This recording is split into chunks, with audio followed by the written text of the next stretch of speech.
Okay, dear colleagues, I think we can start. Let's start our workshop, and greetings to all participants. Thank you very much for taking the time to connect. The topic of our workshop is hidden champions in Kazakhstan. As already announced, our workshop is part of the longitudinal research project High Growth Tech Companies.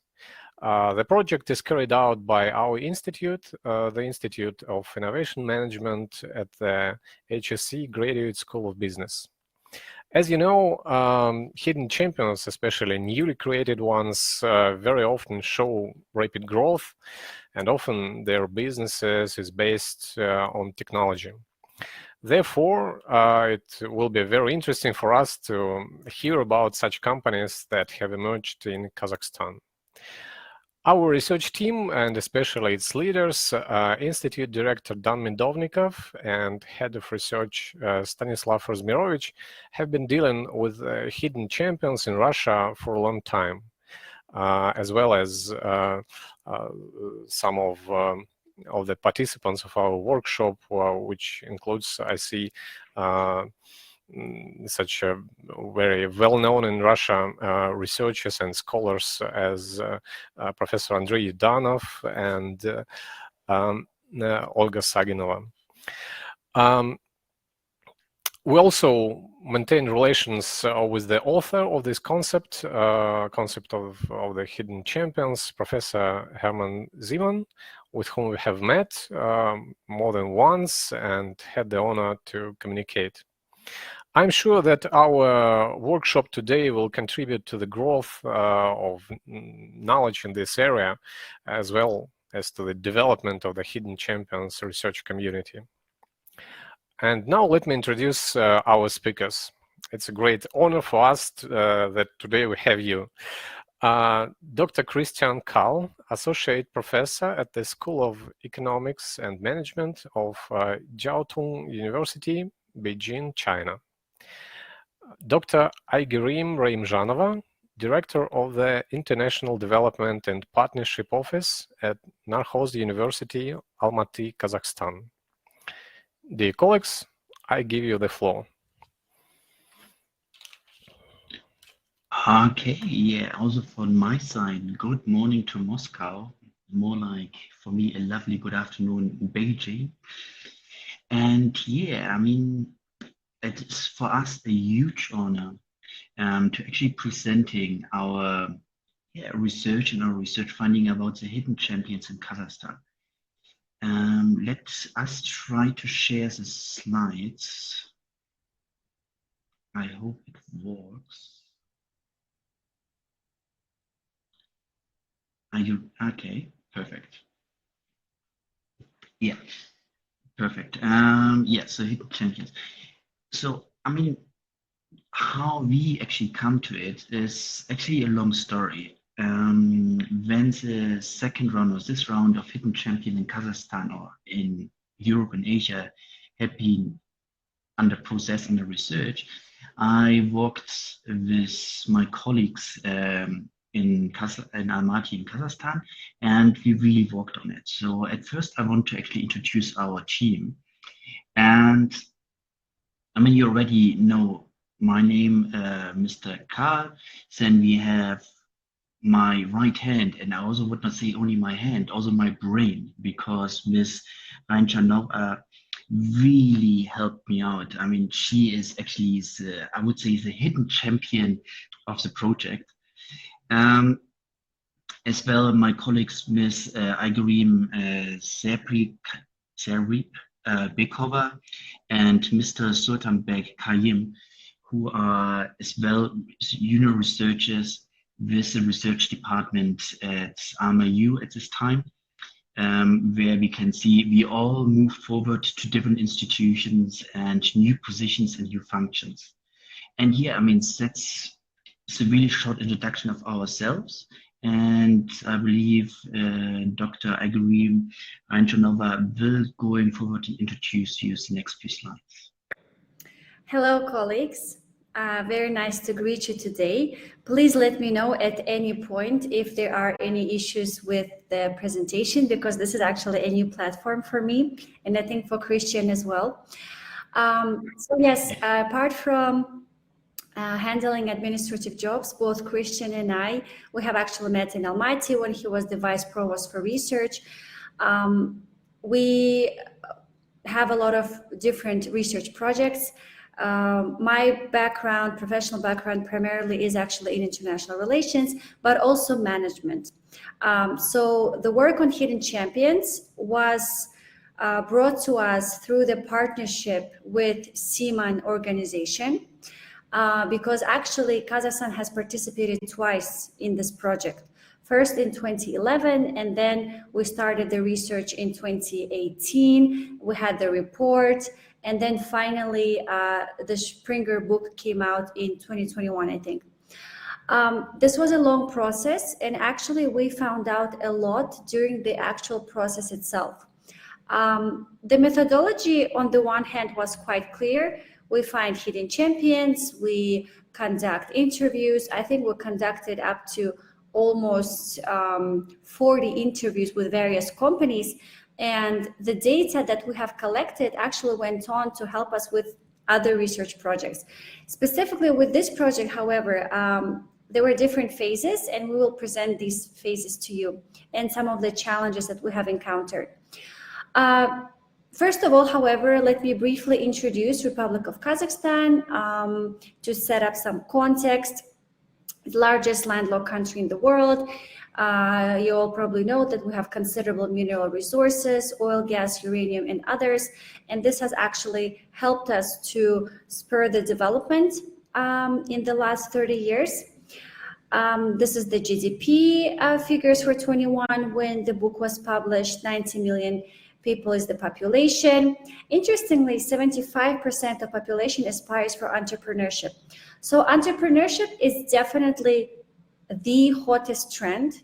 And I would say that Kazakhstani people are very much pro entrepreneurship. They're quite entrepreneurial. There are questions like, you know, which generation they're from. There's also the common, I think, identity and cultural issues that are similar among various CIS countries, but generally people are very pro, you know, entrepreneurship.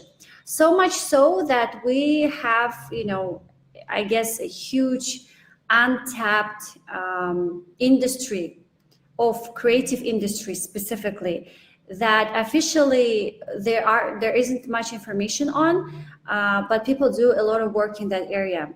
So another project that I'm involved with is actually called Creative Spark, which studies creative industries across Kazakhstan and Central Asia. But coming back to the slides, entrepreneurship is a growing trend.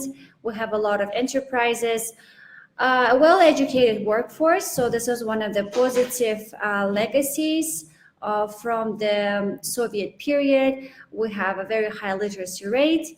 But then, of course, there's always a question of how then that education gets actually implemented in people's workforce and careers. We are a member of various organizations, world organizations. Our position is that we have a multi-vector political policy and that economic cooperation is of primary concern. We're also a part of Belt and Road Initiative, which obviously again gives us potential to develop more projects in this sphere. And actually the topic of hidden champion seems to be growing in that region as well, because I have actually been approached a few times already through partners with specific interest on hidden champions within the Belt and Road region. We have a wide support in Kazakhstan from both local and foreign investors. So Kazakhstani government provides a wide-ranging support for MNEs and SMEs through various programs. Just one example is the Damu Fund, which has considerable budget specifically for entrepreneurship. And then, of course, as a researcher, I would always ask, okay, you have the money, but actually how you're going to allocate it and where? Because that is always the question, right? How do we get sustainable results from any of the developments? But even looking on the surface, there are a lot of programs in place, more and more with each year. The government has opened up Astana International Financial Center, so that was another way for them to promote the growth of entrepreneurship. We have the Atamekian National Chambers of Entrepreneurs, which also implements initiatives for supporting business on a very large scale. So their scope is all of Kazakhstan, and apart from supporting, they actually do a lot of research themselves. So Atamekian, for instance, provides results on the employment of students, of graduates from various universities. Then they monitor them throughout the years. So they actually have a very wide-ranging initiatives. In 2020, the Ministry of Finance have declared the moratorium on the inspections of micro and small businesses in the country as a way to showcase, credibility and trust to the public. But obviously, we're a long way from having our own Mittelstand, like there is one in Germany. Obviously, we still have a long way to go. With regards to methodology, so just a few words on the actual research itself.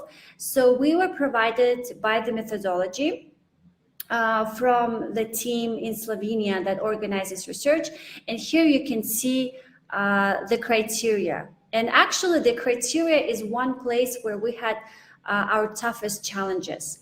So number one, the companies had to occupy either a number one and number two market positions globally, and a number one or number two positions in the European, Central and Eastern European area. Hidden champion company must be small at the same time or medium size. It has to have a low visibility, and it has to be active for at least 5 years in order to showcase its sustainability. So just a few words before I give the word back to Christian. Again, we have interviewed a lot of companies. Many companies have satisfied this criteria, but only partially. So they could be, for instance, truly regional leaders, but they're well known to the public, which we found out through census, which means we could not use them. Or there is an amazing innovative company, but because it's only 3 years old, for instance, we could not use it. So there was a lot of back and forth in terms of which companies we could actually use and not. And we had a lot of questions ourselves in terms of, who can be regarded HC and who cannot and why. Okay, Christian, back to you.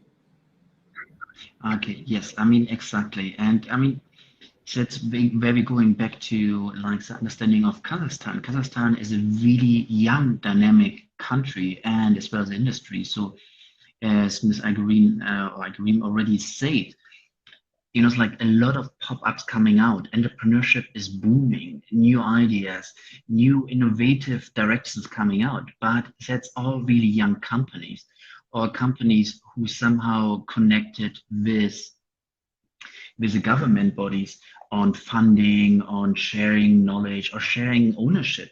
And in this kind of, we really, it was really a challenge for us to finding actually the right the right champions. So, however, after we found our champions, proposed champions, we actually started to figure out what are the challenges for the hidden champions themselves. So the first one is actually the political pressure and the general political uncertainty. Kazakhstan is still a country where the political system is still in a process of developing and finding its right way. We can look backwards shortly before COVID-19 hit Central Asia, where we had some, extreme demonstration in Almaty for example, which really challenged the political structure and situation in Kazakhstan. And we also have like the understanding of what is the role of the president, what is the power of a parliament, and so on. So that is still in a process of development in the country itself. And that is really a challenge for hidden champions, how we can developing and how to say sustainable growing company, which is not only locally but globally respected. Another one is another challenge which we identified is a complex business framework. Aigerim already talked about it. It's like the criteria for being a hidden champion. It's like a certain time on the market, not founded or connected with government, not listed, not too big, not too small. So it's quite really difficult for a company somewhere to fitting into it. The third point is like the business regulations are not always certain and clear. So in Kazakhstan, I mean, the business world is a really small world. I mean, we're talking about 18 million citizens. I hope, yeah, it is 18 million. So the business community is really small. Everybody knows each other. Everybody's helping. So the structure of business is quite, how to say, family business-like, still happen. Also with big companies, when looking at the banking or financing sector, it's still really strong family-oriented regulations, as well as the regulations of which kind of type of company. Is it a stock market-owned company, or is it a private-owned company, government-owned? The regulations sometimes are quite flexible and can be really confusing. I mean, the fourth point which we figured out are the tough market conditions and devaluation of tenge. The tendency is there. I mean, when I went to Kazakhstan, the conversion rate of tenge to USD was $1 to 318 tenge. When I left middle end of 2019, we had been by 440 to 450. So it's really strong fluctuating.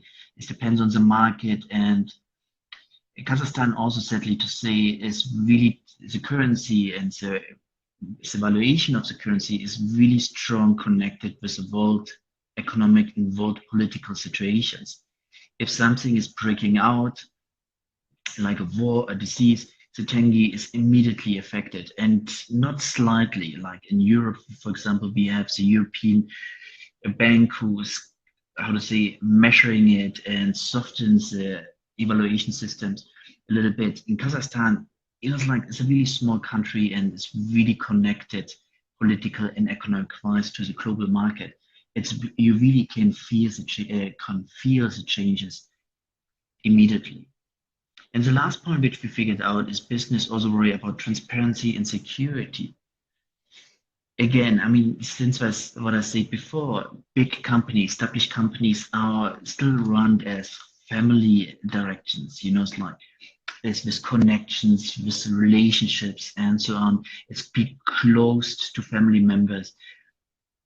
In this kind of way, if you want to open, or how to say, grow as a new company, it is really difficult. A month ago, I joined an online session on business and markets, business development and markets in Hong Kong. And the presenter said a really nice sentence. It's like, if you want to achieve anything in Hong Kong, you have to know one of the 4 families who running Hong Kong economy. So if you know them, if they agree with your ideas, they're protecting you and you can grow. So you can see it's not so extreme as in Hong Kong, Kazakhstan, but quite similar. You need a connection for growing up your business. You need, it's like you have to find the right niche to enter into it and developing it. So it is really, really challenging for companies to really growing up and becoming a hidden champion. However, after 6 months of research, we identified 2 companies, and the companies are really interesting because at the beginning, we never expected that these 2 companies are really working on it. but after looking into it, these companies are really modern, new-oriented companies and like perfect examples for hidden champions. So the first one is Chocolife Holdings. It has nothing to do with chocolate, but it's like Kazakhstan's biggest IT, internet, retail, and e-commerce company. So we have Chocolife has a lot of sub-companies under it, which are so Chocolife.me, Choco Travel, Choco Food, iDoctor, Chocomarkt, and Lesmark KZ. And the headquarters is located in Almaty, which is not a surprise because if you know Kazakhstan, Almaty is the financial and economic center of Kazakhstan. If you want to achieve something, you have to start and have to get it done in Almaty. However, it has as well sub-offices in Astana, or now called, the capital is called Nur Sultan. And it's really, what is the nature of the company? So it's a company what is really people-oriented. So it's going a completely new approach. It's like, I would really call it the Google of Kazakhstan. It's like creative people coming in and new ideas coming out, and they try to solving it, like with a travel agency or with supermarket and food delivery and so on. As well as the only IT company in Kazakhstan that was able to go through 4 rounds of investments. It has been trusting relationship with Kazakh investors focused on teamwork and team building. So it's like, how do I say it nicely? It's kindly, in the good way. It's like, it's just unbelievable how it actually came from the Kazakh route, not from the, how to say, the Russian business route. It really came from the Kazakh directions and growing up and building it and really touching it. The employees are really young, and as well as the customers are really young, which makes understanding it. Online marketing, online businesses, online shopping, online travel, booking systems, and so on. It's more like for younger generations. And it's still growing year by year. So I believe if the next round of Hidden Champion will run somewhere in the 2020s, I believe it will be again, continue to be the Hidden Champion. Okay, the second company which we find out is actually Chaplin Cinemas.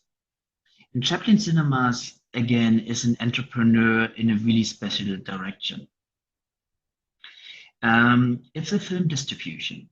And if you're looking into how in the past film distribution, how cinemas had been delivered with movies, it's always came from the Soviet Union roots. So movies had been bought in Russia and then presented in Kazakhstan.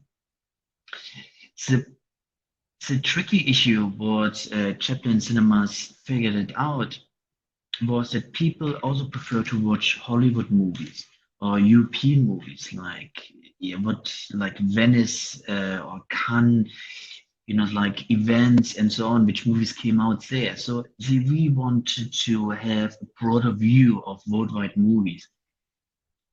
And if you have to buy, like, for example, Hollywood movies for your cinemas over Russia, it takes a long time for actually getting it to the market. As well, the language barrier, as language also had been a point that more and more people preferred to watching movies in the original language.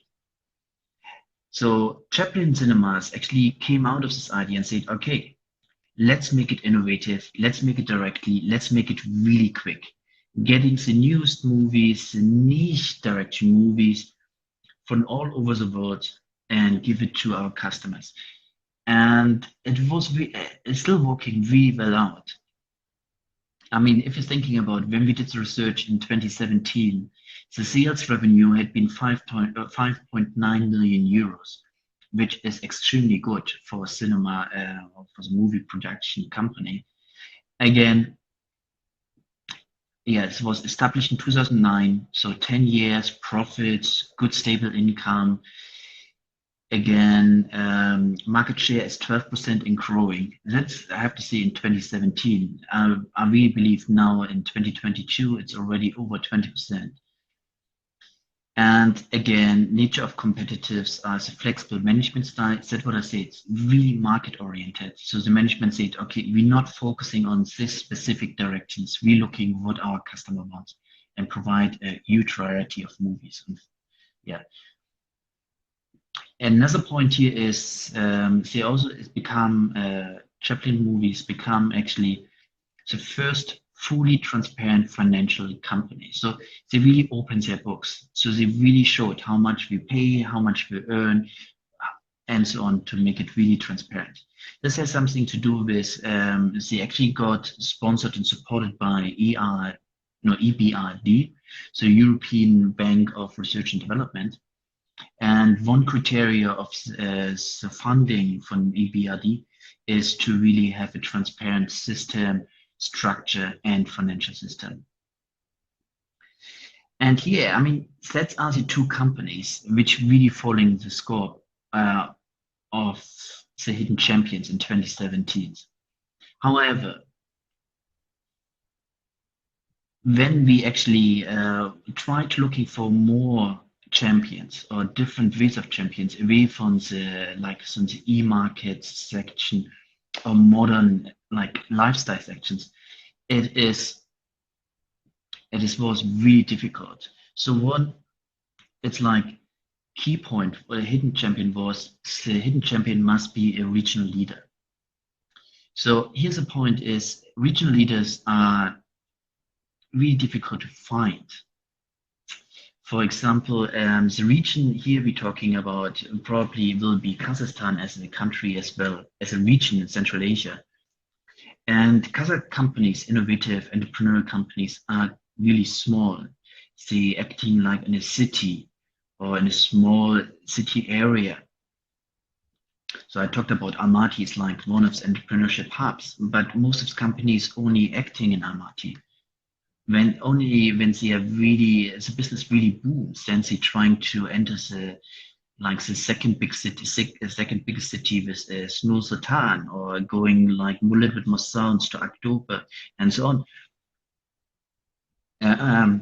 to trying out their business, but they are not regional leaders. So this kind of way, regional leaders takes a long time and leads this kind of really special connection to getting to this point. Another point is not interested in the research. That's what we had. We knocked on so many doors, and many companies said, no, sorry, we're not interested. The most common answer which we got, sorry, we are interested, but we don't want to share any information. So the anxiety of sharing information that other people copycat as a company, it's like the information might show some things which are not so straightforward.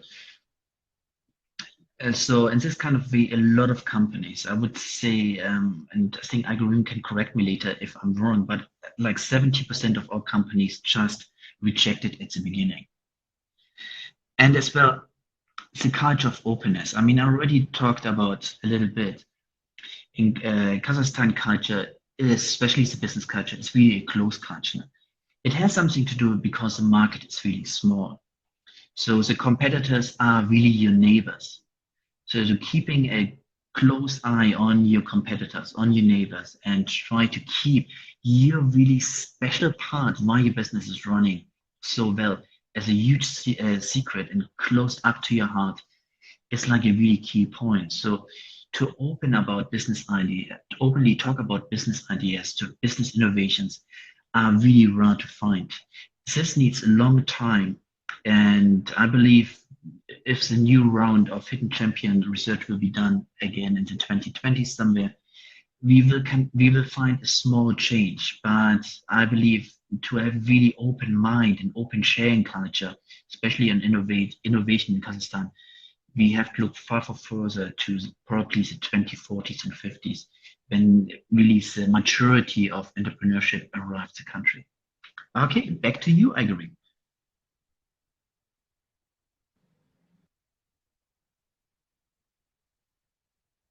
Okay, thank you. Thank you, Christian. So I am hoping that my PPT is still visible. So just basically to add on what Dr. KAHL was saying, absolutely, yes, the research has actually taken up a lot of time, but we were always restricted by the scope of the methodology.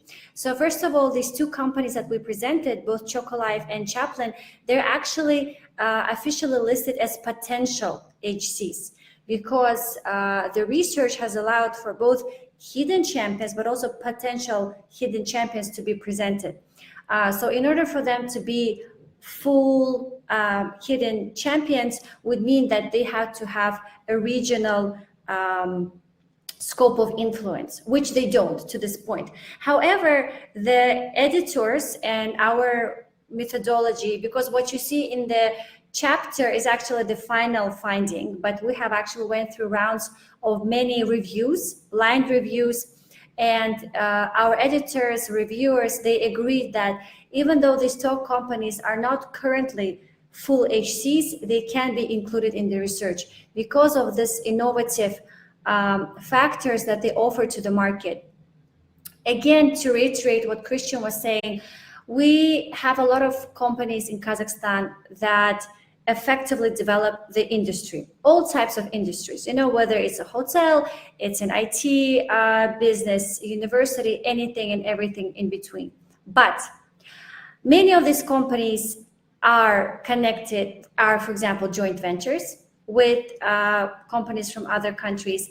Some companies are franchises. Some of them are still too small. You know, they can be super successful in Almaty, for instance, but they would not be well known in other regions of the country. Or they could be too well known. Anyone who is visible in the market, we could not include, because the trick was that they're strong, but the public don't know about it.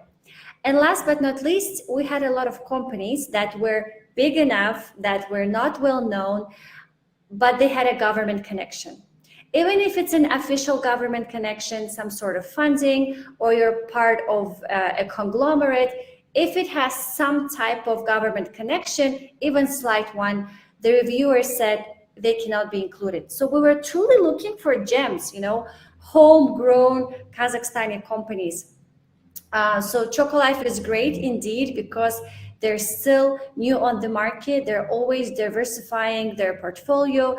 They target their market. They have effectively went online way before, you know, the pandemic has shifted the situation in Kazakhstan, because obviously the pandemic did a lot, right? There were a lot of horrific impacts, but one of the effects that it had on business in Kazakhstan per se, and this is another research that I was partially involved in, is that it effectively filtered through companies which were ready to go online and to offer their products, you know, via distance service, etc., and those who weren't ready for that.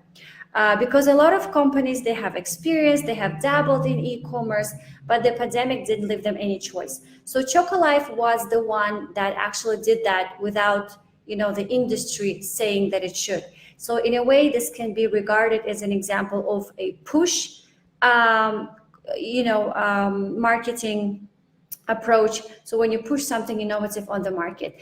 Chaplin is also interesting because when people think who are the leaders in cinema distribution in Kazakhstan, and Kazakhstan is go-to movies a lot, you would never hear the term Chaplin. You will hear some huge companies that, you know, have a lot of different, that are represented across Kazakhstan, or which again have some government connection and whatnot. But Chaplin is still a leader because it has effectively shifted a lot of dynamics in the market itself. Because as Christian said, no one dared to go directly to US distributors before Chaplin. They always went to Russian or Ukrainian dealers. That's how the business process worked. Similarly, there was always this culture of just showcasing mainstream movies. And Chaplin said, no, we're going to push independent movie showings to a general public.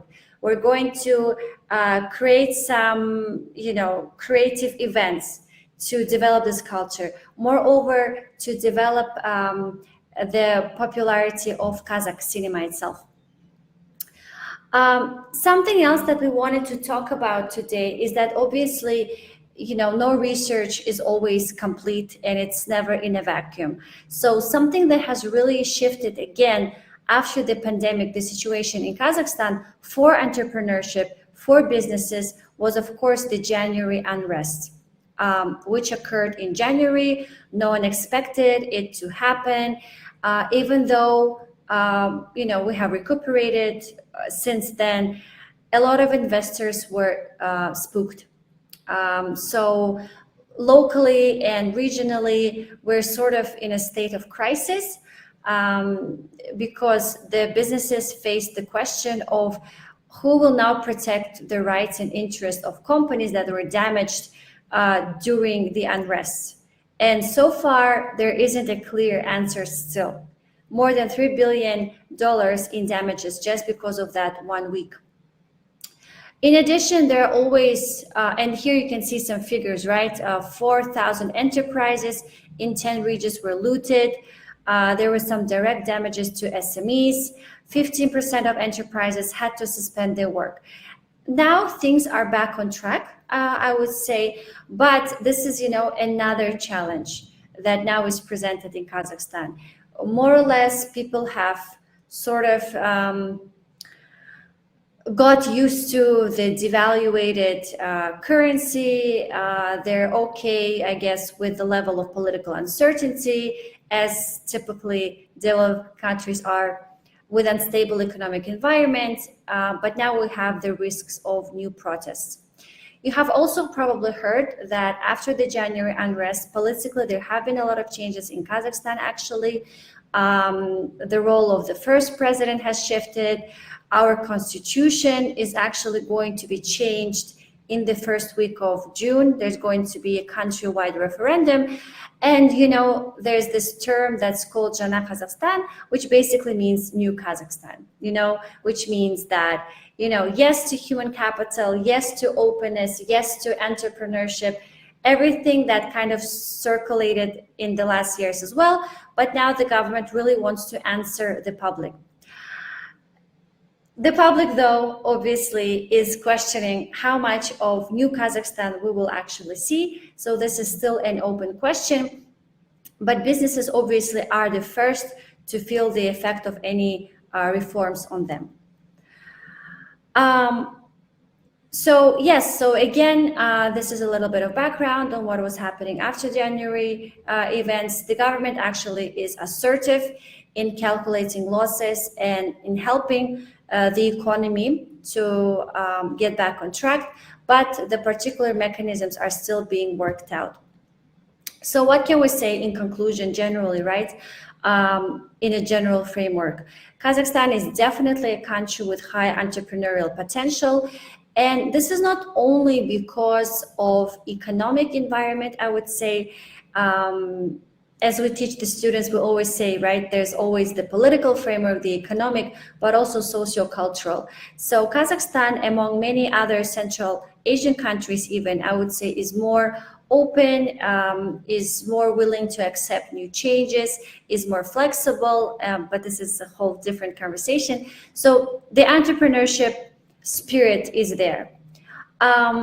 As Christian mentioned, our country, because of the fact that we need to export a lot of resources abroad, we couldn't have closed off our economy. Ever since we became independent, we have adopted free market reforms. Maybe not fully everywhere, but we did that specifically to integrate our economy in the global market, because we expected that the investment coming from the US, Europe, China would really help us develop the economy. Which means that generally, yes, we are vulnerable. Kazakhstan is vulnerable to shocks from the region and the world, but we're trying to keep our balanced stance, I would say. Many companies will appear despite the crisis, I'm sure, because the consumers are also becoming more, smarter every day. They know what they want. They have a lot of options with ordering goods and services from abroad. They have, things to compare. That's why the idea is that we will hopefully see more hidden champions for the entire region. However, now the leaders are mostly in financial sector, specifically because they receive broad state support, meaning that small and medium-sized enterprises are currently inferior and it's harder for them to stand out. So that's it for us for today. And we're ready to answer any questions that you may have. Thank you. Thank you. Thank you so much, dear colleagues. Let me start with questions. Could you describe the portrait of the leader of the Kazakhstan hidden champions, or maybe potential hidden champions? Who are these people? I mean, maybe owners, maybe CEOs, leaders. Anyway, what is their experience? What is their educational background? What is their age, and so on? Is there something that unites them, leaders of these companies? Any similar features, characteristics, and so on?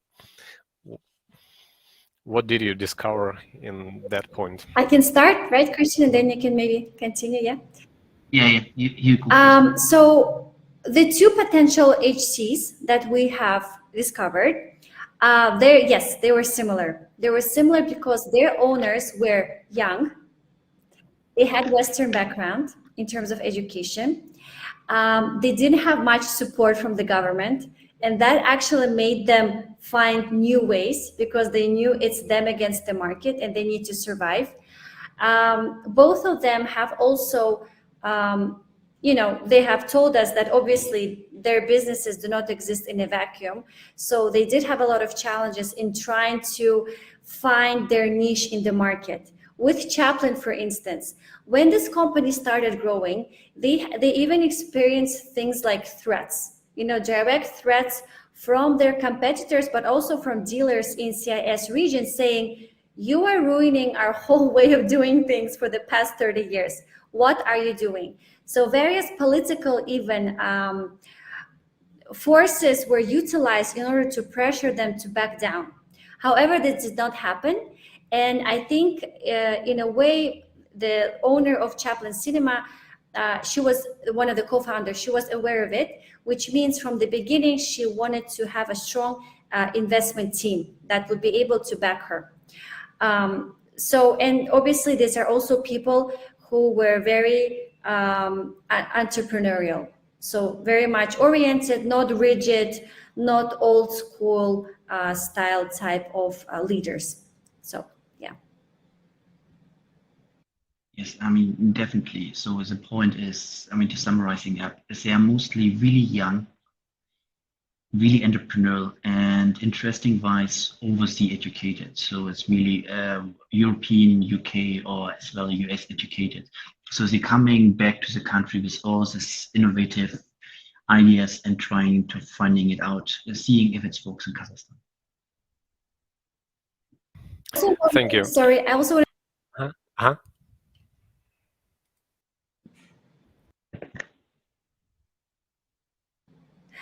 Yes, just so sorry, I'm having mic issues here. I just wanted to add that this is obviously not, this is what we have found out, but we're also aware of findings from an earlier research, which was conducted in Kazakhstan in 2011, where two full HCs were actually discovered. One of them was in IT sector, another one was in, I think it was railroad industry sector. And there, obviously, those people were not young. They were still coming from, they started their careers back during the Soviet period, but they were the ones who were able to reorient themselves pretty quickly and to detach themselves from the government, knowing that that will be more difficult, but they'll have more freedom to develop themselves. But there are only 2 like that found, so it's pretty tough. Okay, thank you very much. And what is happening with those 2 previous hidden champions now? Okay, I think I can answer that. I mean, we contacted, at the beginning of our research, we contacted them. However, that's where we faced our first, how to say, I would nearly call it dilemma. You know, it's like we really congratulate them to being the hidden champion in 2011. But when we asked like if they want to doing the second round with us, we came to the point about really closeness, not open to share. So we do not know why, but both companies really clearly said no, we don't want to participate anymore, and we do not want to share any of our information and data. And so yeah, so sadly we had to honestly dismiss them for the 2017-18 round. Okay, thank you very much. You mentioned several government programs to support SMEs and entrepreneurs in general, and I'd like to ask, what is your, what in your opinion is contribution, if there any contribution of the government of Kazakhstan to the emergence and growth of hidden champions in this country?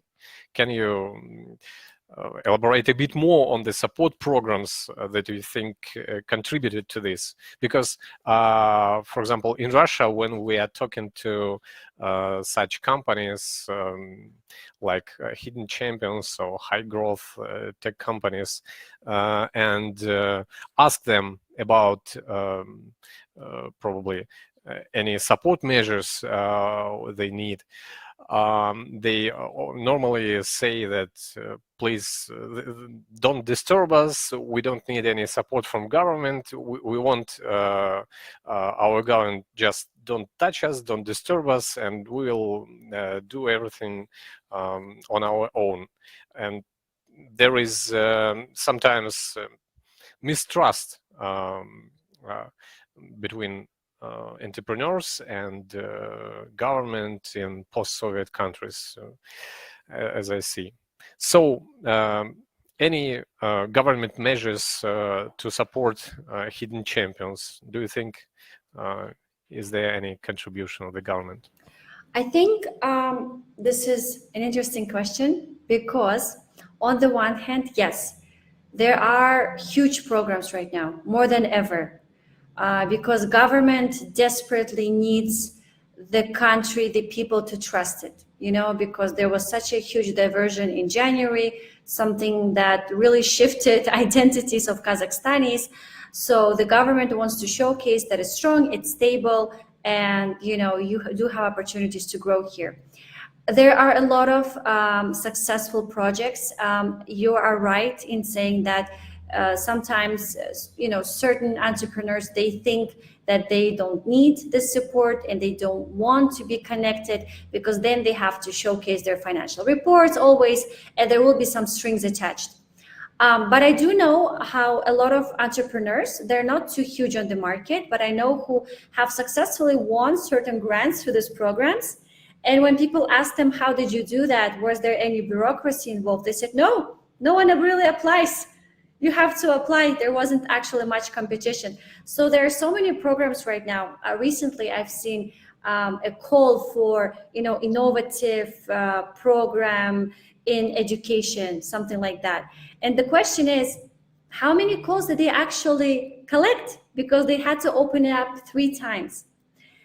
The other aspect of the question is that for hidden champions specifically, it's actually a double-edged sword, because if they accept help from the government, not through, you know, proxy, let's say, or somehow to help them start, but if they keep that connection, then actually they might not satisfy the criteria, as we mentioned before, because the HCs are supposedly, you know, grown organically on their own without any extra, you know, substantial governmental support. Thank you very much. We have several questions in the chat, so let me read them. The first question from Dr. Svetlana Lapina. Maybe it's partly continuing my question. Is it an interesting topic, hidden champions, for government officials? I think for government officials, not directly. I mean, the government wants to develop the entrepreneurial and, as Aigerim says, middle level, Mittelschicht in Kazakhstan. However, how's it going there? How people going there? The government is not so much interested into it. They just say, okay, we're giving you a project, we give you funding for doing things, but how is it going there? How to establishing for the long-term goal, long-term orientation? It is not really clear, and I think that's what Aigerim just explained is that it's like the structure is really, how to say, shifting. If you be in a certain age, a certain size, then the question is really coming, can I still exist independently, or do I have to work with the government together to further developing my company or not? Yes, I think generally it's interesting. Anything that can help them look good and satisfy the, president's orders would look nice. They're trying, they really are trying, because, for example, with creative economies, I can give an example. One person who's from the industry himself, he's educated in the West, he was appointed as a advisor on creative economies to the Prime Minister, a young guy, because the PM said, listen, we need ideas. We're at the top, we have all this money. How do we make sure that that trickles down appropriately everywhere? Then another example, in the city hall of Almaty, a separate department has opened up just to support creative entrepreneurs. Supposedly, this had to help to develop and nurture what was happening. I've seen these guys, I've talked to them. There are a lot of challenges, because it's one thing to support something, to promote something, but to do it on a systemic level across the country, it's tough. But this is why they're always interested in research. So that's a good thing. They're always interested in finding out what can be done better. And oftentimes, actually, the government is where we can find answers to the questions. For example, the creative entrepreneurs, a photographer, he's essentially discriminated, because when he's paying his taxes, he has to pay taxes as an entrepreneur brackets other, because the government's policies and legal framework does not account for all type of creative entrepreneurs that exist. This also means that when they go to court with an intellectual property case, there are either no precedent, or there's nothing in the law to help them win their case.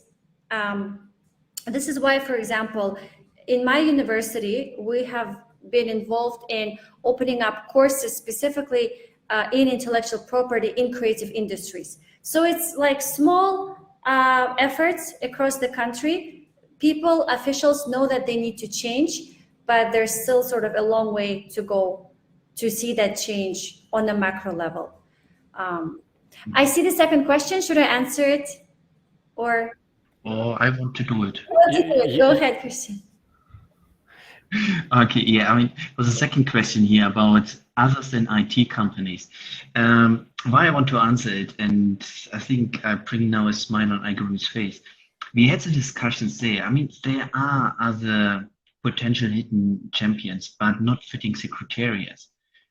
It was on a Monday. We met in my office, and I told. So I told about my experience over the weekend, which I had. So I went through Almaty. It was a really nice summer day, and there was a really small ice cream store, and this really, how to say, incredible tastes, like not the standard ones, like mixing up new directions and so on. And I was so fascinated, so I did a little bit of research on it, and I found, yeah, it's like a really small company, recently open. But the point here is, again, I mean, it was just the ice cream company only existed, I believe, at this time for a little bit more than 1 year. Like we had to dismiss it. So there are a lot of entrepreneurial and companies who can fit the hidden champion in the future, but of limitation of like the time of the age, or how to say, a leader, local leader, market leader. It's not really sitting, not really existing at this time. So another point here is like as well as the connection with the government, and it's still there. So big companies who are leaders in the region, in Central Asia, are nearly every company is somewhere connected with the government bodies. And so again, we had to dismiss it. So I mean, we found some really innovative small companies who could be hidden champions and are not related with IT, but with the really strict regulations of hidden champions structure, we had to dismiss all this kind of like some really innovative companies we found. Thank you very much, Dr. KAHL. Another questions from our chat from Dr. Olga Saginova, who is also participated in the same research project initiated by CMAN, as you probably know. And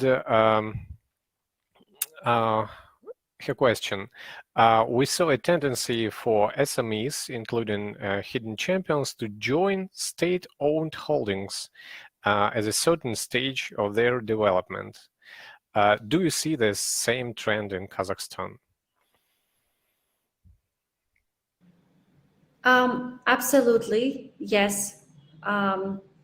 Obviously, when they join state-owned, holdings, they don't think about, oh, what would it mean for my HC status?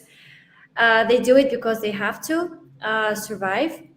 Although I do know that a lot of companies are always, questioning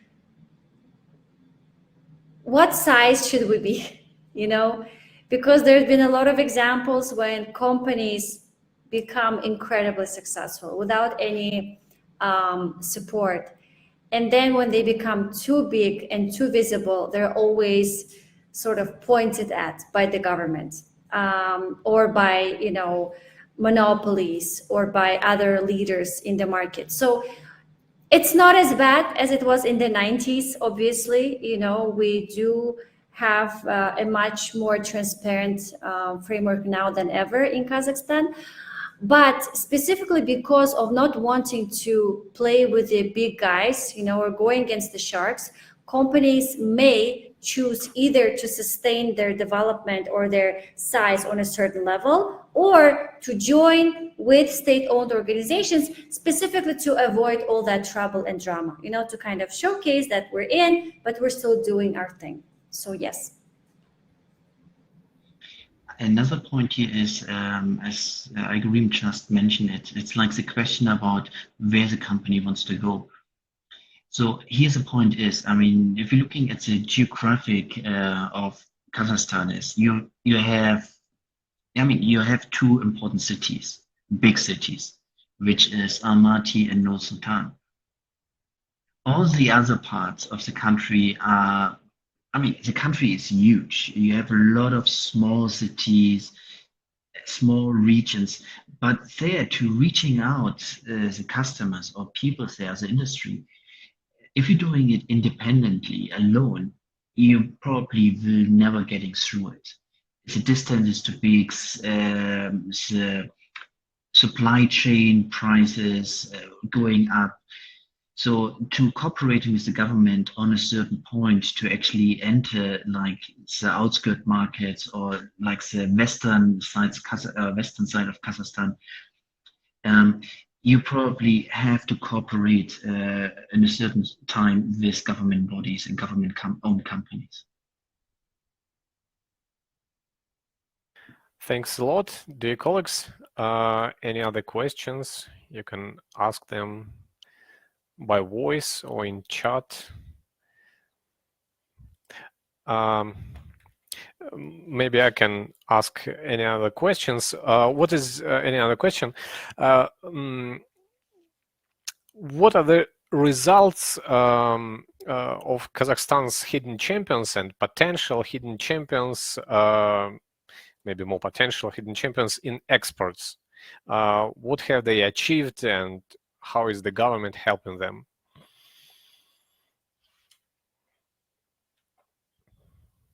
With particular two potential HCs that are presented in this research, I don't think there's been heavily involved with experts per se. But the company from 2011, Christian, if you remember there was the railroad. I think they really tried to go regional, right? Because Yes. incredibly, they were like the only producers of precision instruments for railway industry in Kazakhstan, but then they also became leaders in CIS region. So they were successfully exporting that.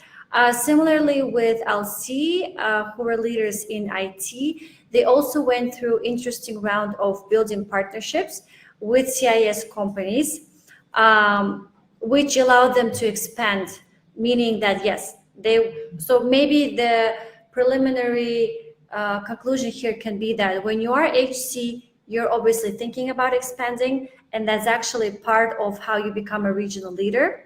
But with potential HCs, that wasn't the case. They still were trying to cover the whole area of the country itself. Thanks. Any other questions or comments, maybe?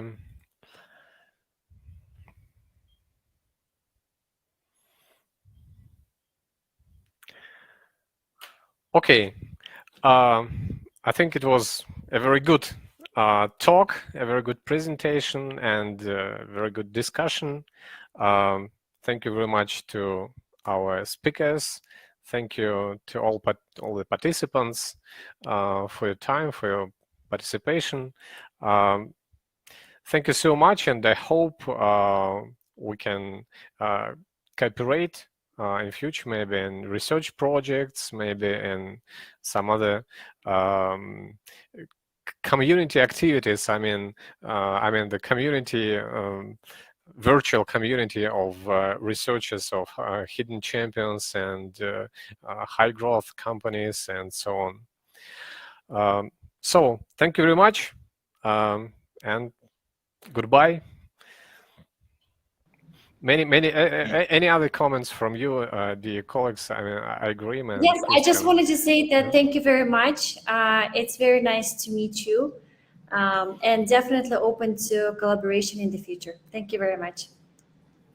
Thanks. I only can repeat what Aigerim said. I mean, it's an honor for us to presenting, and yes, I mean, definitely we should keep in touch for further research. Okay. Thank you. Goodbye, and have a nice day or evening in the East. Thank you. Okay. Thank you. Bye-bye. Goodbye.